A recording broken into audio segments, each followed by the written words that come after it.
Stan Studs and Supermans, welcome in. With today being Tuesday, with the weekly reset, we also did get a little update to the API, meaning that we can go ahead and take a look at the new dungeons, weapons, perk pools, and that is exactly what we're going to be doing in this video. I'll be honest with you, bro, 3 out of 4 of them are awesome. One of them, unfortunately, looks to be pretty mid. And we'll start off with that weapon first, get the worst out the way. That is going to be the fusion rifle, the Gravitic Arrest, okay? This is an adaptive frame void fusion rifle. If we go ahead and throw up this weapons perk pool, you'll see they even withheld controlled burst for it, but they didn't even give it that perk. I would say the best perk in this entire weapons arsenal would probably be maybe the new perk Withering Gaze, as this will at least give you some utility with on-demand weaken in any season that's not this one, because we obviously have Breach and Clear this season. And keep in mind that this fusion rifle is dropping the same season that they repriced the Garden ones, and that rapid fire frame fusion zealous reward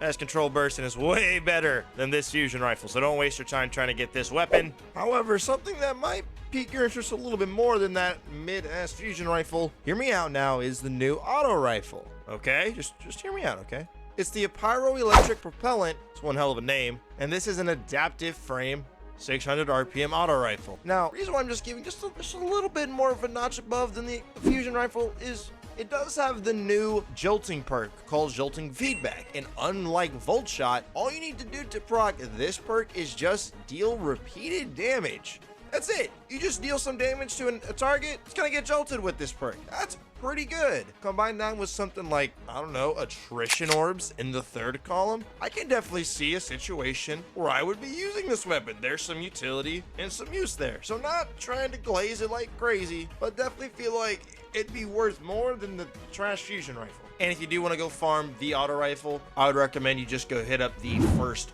boss, as that boss can be a pretty quick and easy one phase. Now, to some of the heaters per se, we got the last two, okay? So y'all remember last year when they added the legendary Witherhoard, the Lost Signal, the Splooge Frame GL? So they added a second one with this dungeon. However, this time it's void, so it's gonna be in the energy slot. And a perk that this one has that the Lost Signal doesn't, that I think is going to be magnificent. Actually, I know it is magnificent. I was seeing my homies using it last night. It's attrition orbs. This thing will print orbs like crazy. It's insane. Because of each of the little splooge balls that it shoots count towards proccing attrition orbs. So this thing is like printing multiple orbs off of one bullet.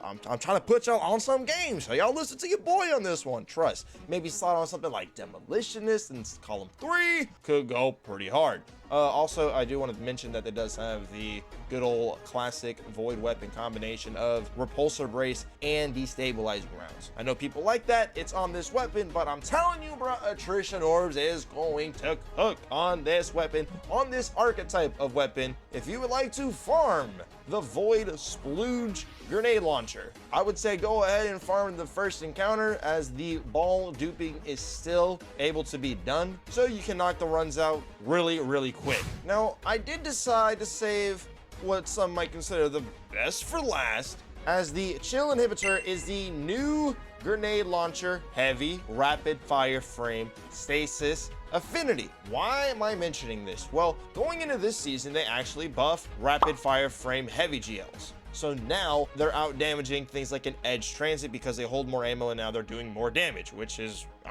that's a good recipe, right? So if we look at the perk pool, we'll see that we do have our most important perk in column 4, good old bait and switch for any heavy damaging weapon. And then in column 3, I would say the main 2 options as DPS perks are concerned would be something like Cascade Point, as long as you have some sort of way to skip the reload, whether it's Rain of Fire Icarus dashes, Hunter dodges. But the other good perk is going to be the new Envious Arsenal perk, dealing damage with both other weapons before readying. This weapon refills it from reserves, which is quite literally the perfect synergy with bait and switch, because you have to shoot all 3 of your weapons to proc bait and switch, and for Envious Arsenal you have to swap to your other 2 weapons to proc this perk as well, meaning this grenade launcher is going to fit very nicely in any triple swap rotations, and is going to be dealing really high amounts of damage. If you want to get yourself a really good heavy grenade launcher for boss damage, go after this one. Get it with Envious Arsenal and Bait and Switch, and get ready to go to work and cook. And if you would like to farm the heavy GL, the chill inhibitor, it also drops from